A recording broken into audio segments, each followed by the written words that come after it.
Olá, tudo bem? Aqui é o professor Vitor Dalton e eu estou aqui para fazer a correção da prova da parte de Tecnologia da Informação aplicada para o cargo de técnico da Secretaria de Fazenda do Estado do Rio Grande do Sul, prova que foi aplicada no final do ano de 2018. Tá? Também farei, você deve ter aí na descrição do vídeo ou num cardzinho, links também para a correção das provas de assistente, que foi aplicada na mesma época, e também para a prova de auditor fiscal, a qual eu devo corrigir oportunamente, já que a prova é somente em fevereiro de 2019. Então vou corrigir aqui agora as 20 questões da prova de técnico. Foi uma prova que eu considero boa, tivemos algumas questões um pouco mais capciosas, acho que tem recurso, então estou gravando isso aqui na publicação do gabarito preliminar, então acho que tem recurso. Acompanhe a correção, vamos passar pelos principais pontos, indicar os recursos que porventura existam. Tudo bem? Então vamos partir direto para o que te interessa, né? Você está aqui para ver a correção da prova. Vamos começar. Eu estou com uma versão de caderno aqui, não sei se é padrão para todos. De qualquer forma, você pode prestar atenção. Você pode prestar atenção no conteúdo, no teor da questão e na alternativa marcada, no conteúdo da alternativa, para você ter certeza que você está acompanhando a correção corretamente. Então, primeiro, né? Uma pasta com arquivos localizada no Drive C de um computador com Windows pode ser compartilhada com o usuário que utiliza Linux. Nessa situação, por meio de ferramentas disponibilizadas no ambiente Windows, é possível adicionar ao usuário do Windows permissão de. Então, se você quer compartilhar a pasta, para o usuário ter a mesma liberdade de manipulação na pasta que você possui, a resposta certa é a alternativa A, né? Controle total, leitura e alteração dos arquivos da pasta. Algo que a gente estuda, inclusive, na aula de Windows, né? Quando você clica com o botão direito sobre uma pasta, você vai nas propriedades, você tem uma guia chamada Segurança, e nessa guia você consegue escolher os usuários que compartilham essa pasta, bem como o nível de permissão que você quer atribuir para esses usuários. Questão 37. Cada processador, elemento central de um computador, tem um conjunto de instruções de máquina, que pode seguir determinado padrão. Pelo acesso ao hardware, o sistema operacional pode executar instruções de máquina do tipo... A questão começou falando de processador, mas na verdade está falando do sistema operacional.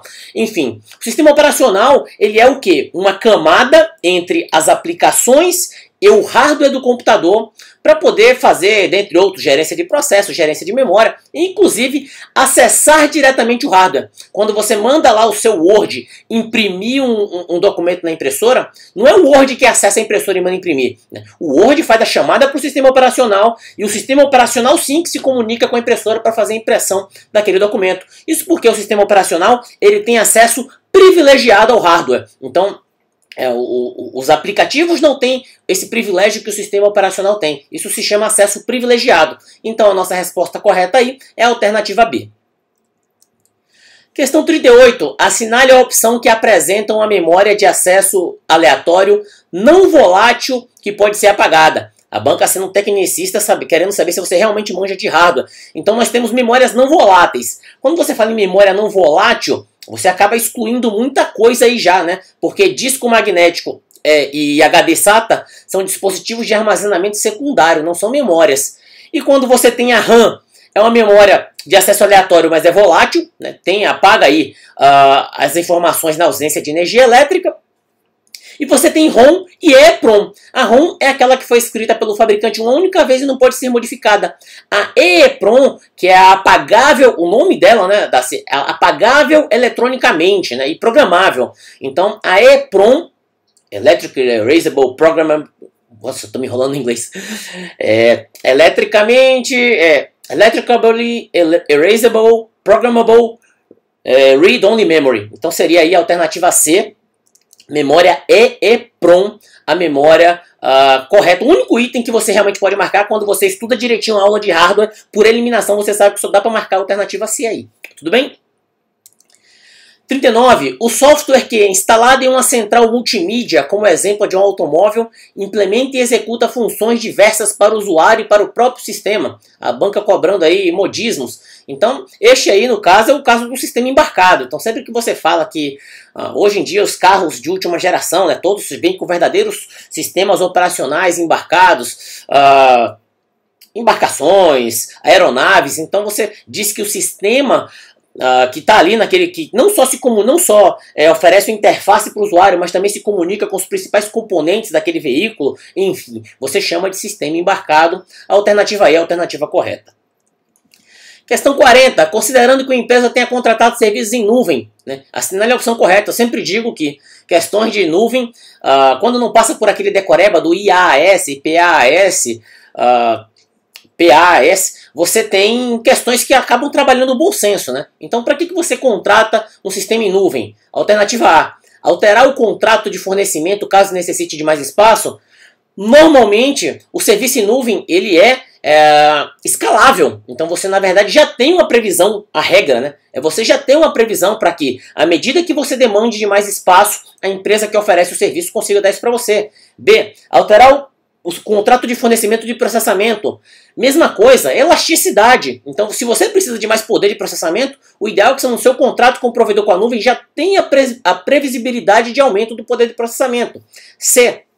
Apenas de computador dentro da empresa. O serviço de nuvem é justamente para você poder acessar de qualquer lugar. D. Serviço contratado pode ser desligado em horário predeterminado para economia de custos. Se você combinar isso com o provedor de serviço, é razoável que ele te dê um desconto para você desligar o serviço em horário predeterminado. E essa é a alternativa correta. E a empresa deverá encomendar novas máquinas para o trabalho em nuvem. Primeiro, o grito, né? Pô, a nuvem é justamente para que as máquinas fiquem na mão do provedor e não na mão da empresa. Então a alternativa correta aqui na 40 é a letra D.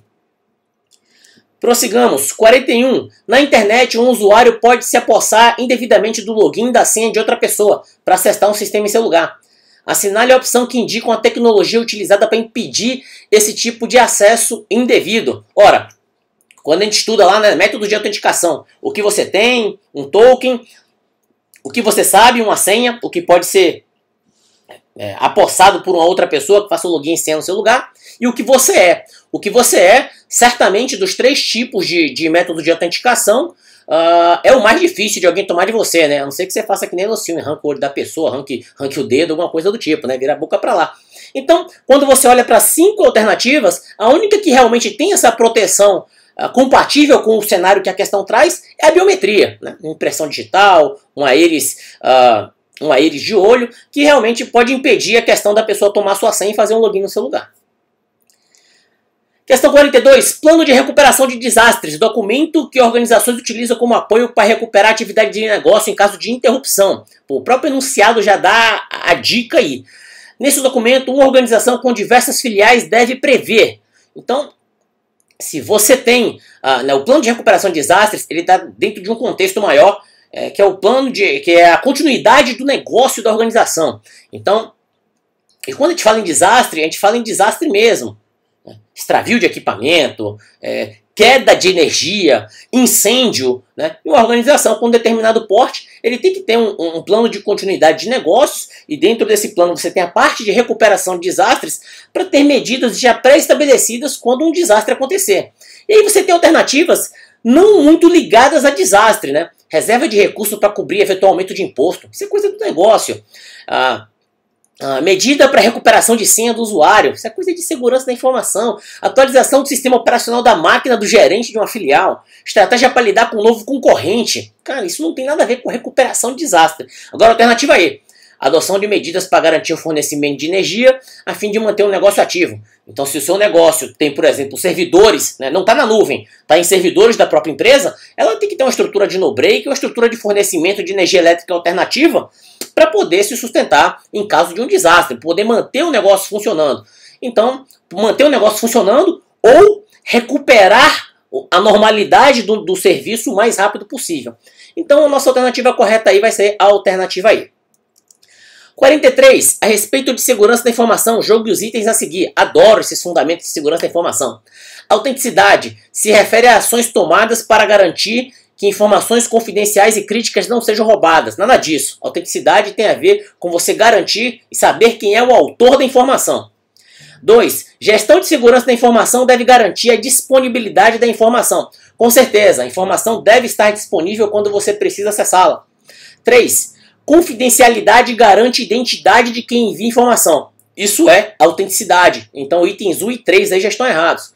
4. De acordo com o conceito de integridade, os dados devem ser mantidos intactos, sem alteração, conforme forem criados e fornecidos. Integridade é informação íntegra, é informação inteira, é informação não alterada.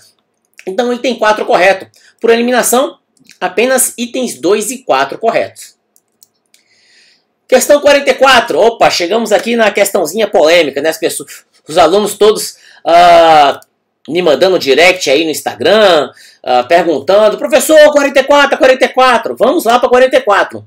O custo para a proteção da informação em uma empresa está associado a itens tangíveis. Como? Tangível, aquilo que você pode tocar, né? Então, se eu falo, por exemplo, que para proteger a informação da empresa, uma das coisas mais importantes é treinamento e conscientização dos usuários, porque eles são o elo mais fraco na cadeia de segurança da informação, tudo bem, vai ter um investimento em dinheiro, vai ter um investimento em tempo ali, mas esse é um item intangível, né? Um funcionário melhor capacitado é um item intangível.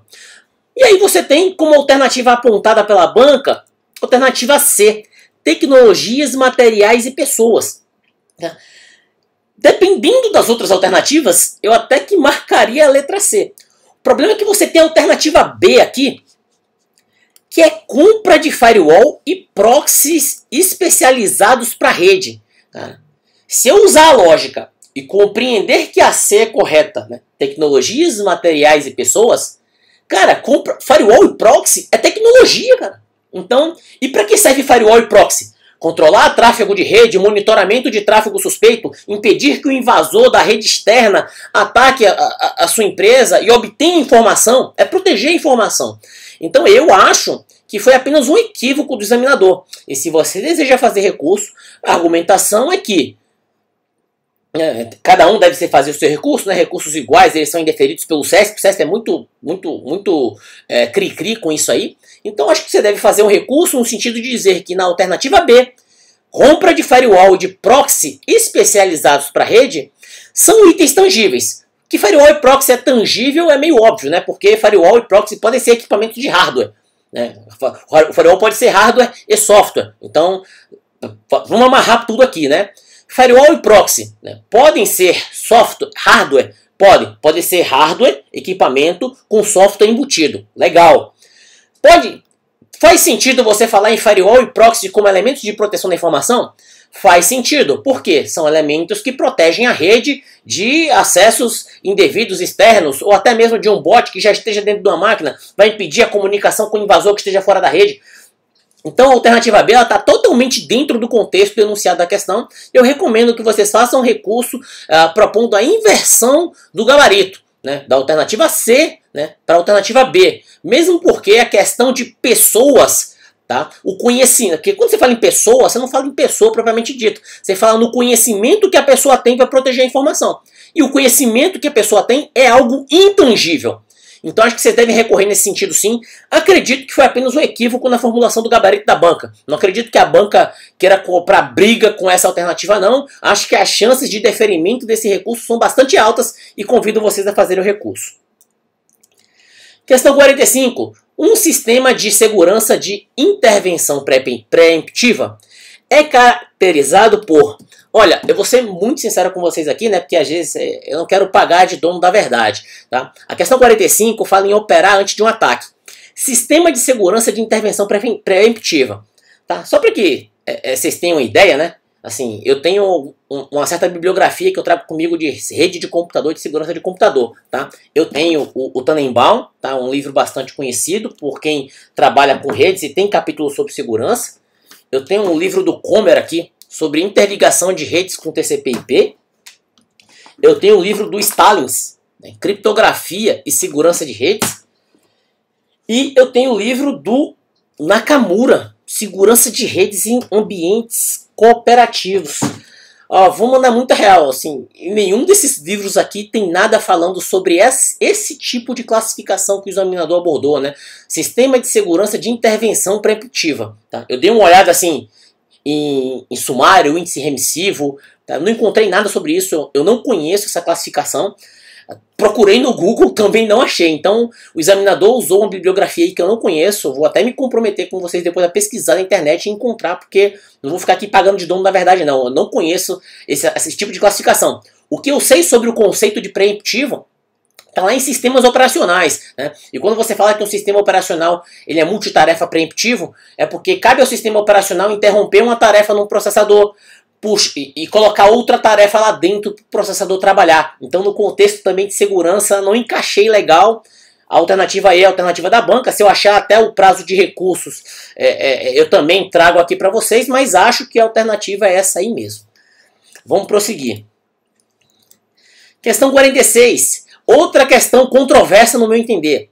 Para a interligação dos dispositivos em uma rede de comunicação, deverá ser utilizado um cabo UTP, Unshielded Twisted Pair, com blindagem de isolamento. Gente, ó, isso aqui é, para quem estuda raciocínio lógico, é P e não P, tá? O negócio não encaixa. Tá? Cabo unshielded, né? É o cabo desblindado, né? O cabo desblindado com blindagem de isolamento. Cara, o examinador errou aí. Não tem outra explicação. Com capacidade de tráfego de até 10 GB que permite o menor índice possível de interferências. Cabo de 10 GB blindado é categoria 7. Né? Não à toa, o gabarito da banca é categoria 7. Mas nesse caso será correto utilizar o cabo UTP categoria 7. Não existe UTP categoria 7. Tá? Existe FTP categoria 7, STP. Ambos estamos falando de variações aí de blindagem do cabo. Então, acredito que vocês devem fazer recurso nessa questão. Aqui é para pedir a anulação. E é simples, tá? A anulação é simples. Né? Examinador, né? A questão fala em pedir cabo unshielded UTP com blindagem. Né? Não existe cabo UTP com blindagem, porque com blindagem é STP, é SSTP, é FTP. Então, só o fato de o examinador pedir um cabo UTP com blindagem já prejudica todo o entendimento. O SESC, quando anula, né, fala assim, né, prejudica o entendimento. Não é possível ao candidato avaliar objetivamente a questão, porque não existe cabo UTP com blindagem. Né? UTP, unshielded, unshielded significa sem blindagem. Então não existe cabo sem blindagem com blindagem. Tudo bem? Então recomendo vocês fazerem esse recurso pedindo a anulação da questão 46. E realmente, se não fosse esse equívoco, se o examinador não tivesse falado o tipo de cabo UTP, tivesse falado apenas cabo com blindagem, cabo categoria, vocês iriam na categoria 7 com certeza e acertariam a questão. Questão 47. Assinale a opção que apresenta o padrão que especifica a operação de uma rede local sem fio com velocidade acima de 300 megabits por segundo. Cara, o 802.11g ele vai somente até 54. Então, cara, falou em mais de 300, eu estou procurando 802.11n e estou procurando 802.11ac, que é um padrão mais novo. Só tem 802.11n dentre as alternativas, então é essa alternativa a ser marcada. Questão 48. Em redes locais, determinados equipamentos concentram o tráfego de dados entre os computadores. Alguns deles replicam os dados para todos os computadores da rede. Outros permitem o tráfego de dados somente para o computador destinatário. Assinale a opção que apresenta equipamento utilizado para concentrar e transmitir dados somente ao destinatário, sem replicá-los a outros computadores conectados à mesma rede. Tá? Falou em hub. Hub é a camada 1 do modelo OSI, repetidor burro. Eu já estou procurando switch e repetidor, níveis 2 e 3 do OSI. Tem switch entre as alternativas, é a correta. Conector RJ45 é um plug. Impressora e smartphone não tem esse contexto, tudo bem? Então a resposta certa é a alternativa B. Questão 49. Assinale a opção que indica equipamento que permite estabelecer comunicação entre duas redes LAN distintas que empregam cabeamento padrão UTP. Também iria no contexto aí de switch ou roteador. Como entre as alternativas temos roteador, roteador é a correta. Conector de fibra ótica é um conector. O hub é nível 1. O storage é para armazenamento. Access point é para sem fio. Né? Ele pode até interligar uma rede com fio com uma rede sem fio. Mas aí nós queremos interligar duas redes com fio. Então podemos marcar somente a alternativa aí. Questão 50. Assinale a opção que apresenta o protocolo de transporte. Protocolo da camada de transporte. Eu já estou pensando em TCP e em UDP. Utilizado para a publicação de um serviço não orientado a conexões. Acabou. Só tem o DP para você marcar. Nem precisa continuar lendo o enunciado. Mas prossigamos.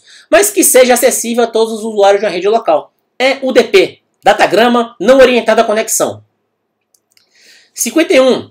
Cada uma das camadas do TCP, criadas para dividir as funções de um protocolo, executa sua tarefa específica e repassa os dados para a camada seguinte. Em particular, o SMTP, protocolo de envio para aplicações de e-mail, é tratado na camada 7, camada de aplicação. Então também questão para você olhar e marcar em alguns segundos. Tá? Ele começa com um contexto aí falando de camada de TCP, repassa para a camada seguinte. Tá? A camada seguinte, ele executa a tarefa, repassa para a camada seguinte. Ele passa ali para a camada... Na ida, ele passa para a camada de rede, né? Na volta, ele passa para a camada de sessão, mas não esse começo é só vaselina. A pergunta que ele quer saber é: SMTP pertence a que camada? Pertence à camada de aplicação. Prossigamos. 52. Para que uma rede de comunicação suporte até 60 computadores são suficientes na máscara de rede, né? Esse aqui é o momento que eu tenho que pedir desculpas aos meus alunos, tá? Porque eu não lecionei máscara de rede para vocês, porque no meu entender e na minha experiência como professor até então, máscara de rede era um assunto para cair no concurso de auditor, tá? Caiu para técnico, eu realmente não lecionei, tá? Mas é um assunto que eu também leciono. Mas vamos aqui resolver a questão, tá? Para que uma rede de comunicação suporte até 60 computadores, a gente tem que, ali no contexto, opa, eu até coloquei a resposta, mas a gente tem que no contexto, fazer aqui uma caneta, né? No contexto da questão, nós precisamos trabalhar com 60 computadores. Isso quer dizer que na máscara de rede eu tenho que deixar bits remanescentes para os hosts da rede, de modo que eu consiga ter pelo menos 60. E para eu ter pelo menos 60, eu preciso da menor potência de 2 possível, que me dê 60 hosts. 2 elevado à quinta dá 32, 2 elevado a 6 dá 64, 2 elevado a 6, né, dá 64. Ainda, lembrando que eu preciso subtrair 2 bits. Preciso subtrair 2 bits. Um bit, na verdade, da rede toda e um bit que é o endereço IP de broadcast. Então, com 6 bits, eu consigo ter 62 hosts. Tá? Com 62 hosts, eu consigo atender os 60. Abaixo disso, se eu tentasse somente com 5 bits, eu só teria 30 máquinas. Então, com 5 bits não rola, com 6 bits rola. Eu preciso, então, deixar todos os bits restantes para a máscara de subrede. Eu tenho 32 bits no endereço IP. Se eu preciso retirar 6 bits para os hosts, me sobram 26 bits. E 26 bits é a alternativa B, é a alternativa correta a ser marcada.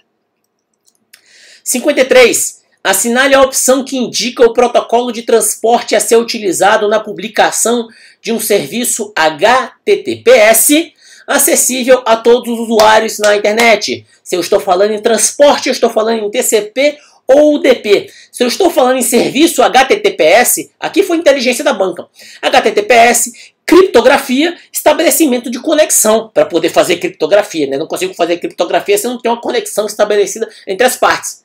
Transporte com conexão é TCP. Não há outro item a ser marcado, nem outro item a ser discutido aqui nas demais alternativas. Questão 54. Na elaboração de um projeto de banco de dados, é função da normalização evitar. Aqui, a alternativa E, já vou adiantar a resposta e trazer a explicação depois, né? A repetição de informações, eu concordo. Mas não é somente evitar a repetição de informações, tá? Porque a normalização ela é um balanço. Você pode ter menos tabelas e mais informações repetidas, para você ter menos operações de join numa consulta de banco de dados. Né? E você tem menos operações de join, você consegue trazer dados de forma mais rápida, isso a um custo de ter mais informações repetidas armazenadas. Ou você pode ter uma maior quantidade de tabelas, evitando a repetição de informações, mas, dependendo das consultas, você tem operações mais complexas para trazer a informação que você quer. Então, Evitar repetição de informações, correto. Mas eu até gostaria de ser um pouco mais completo. Na verdade, é um trabalho do administrador do banco de dados achar um ponto ideal entre a repetição de informações e a quantidade de tabelas que você vai ter, porque o seu objetivo, na verdade, na hora de tunar o banco de dados, é você ter o melhor tempo de resposta do banco a um custo de armazenamento aceitável. Eu acho que essa é a melhor explicação. Mas, dentre as alternativas, não há outra coisa a falar, né? Porque realmente quando você sai normalizando, você já vai para a terceira forma normal, por exemplo, ou na forma de voice code, você já está realmente priorizando evitar repetição de informações. Questão 55. O modelo de dados que possui métodos e capacidade de encapsulamento, né? Falou em método, falou em capacidade de encapsulamento, nós estamos falando de objetos. Então, você tem modelos sim de banco de dados baseado em objetos, com os quais você realmente atende ao que a questão pede, né? Você ter métodos e você ter capacidade de encapsulamento. Tá? Não vai embora ainda? Encerra essa correção, claro, fazendo um balanço. Se você está corrigindo, você quer colher aprendizado. Primeiro, sim, cabem recursos nas questões 44 e na questão 46. Entendo que a 44 é inversão de gabarito e na 46 é anulação da questão por causa daquele UTP com blindagem, assim, cara, tipo, sei lá, água de terra, não sei, é uma coisa que realmente não encaixa. Achei a prova de um bom nível, no sentido de que, quem estudou saiu aí acertando uma ótima quantidade de questões, e quem não deu a devida atenção à matéria, certamente andou tropeçando em muita questão por aí, porque tinha que ter estudado para fazer os exercícios. Pessoal, muito obrigado. Eu peço, né, se você gostou desse vídeo, deixe seu curtir. Se não gostou, descurta, comente. Eu quero que você me diga, inclusive depois, por gentileza, se os recursos deram certo ou não, porque eu estou confiante para esses recursos. Acho que foram equívocos do examinador, não é aquela questão que o examinador quis fazer a maldade para pegar vocês, não. Com a quantidade de questões grande como essa, o CESP saindo da sua regra, né, fazendo questão de múltipla escolha, acontece de ter uma outra questão que vai... você tem esse tipo de problema. Deixa aqui, indicação, vai lá no meu Instagram, segue, me siga, me mande um direct, diga o que você achou da prova também. Já muita gente me procurou por lá pedindo para eu gravar esse vídeo. Aproveite e me mande um direct, diga se você gostou da avaliação da prova também, se foi compatível com a sua preparação, porque o objetivo é, se você estudou para essa prova, espero demais que você passe, tá? Que seja dessa vez que você consiga a sua aprovação, mas se não for, se você ainda precisar continuar estudando informática ou tecnologia da informação, conte comigo, que eu estarei aí no seu lado, tá? Te apoiando aí, tentando te levar na direção da aprovação. Legal, gente? Então é isso aí. Aproveite também, se você não conhecia o meu canal, aproveite para se inscrever, aproveite para ativar o sininho, para receber notificações quando eu publicar novos conteúdos. Eu sou o professor Vitor Dalto, agradeço a sua atenção. Um grande abraço e sigamos estudando.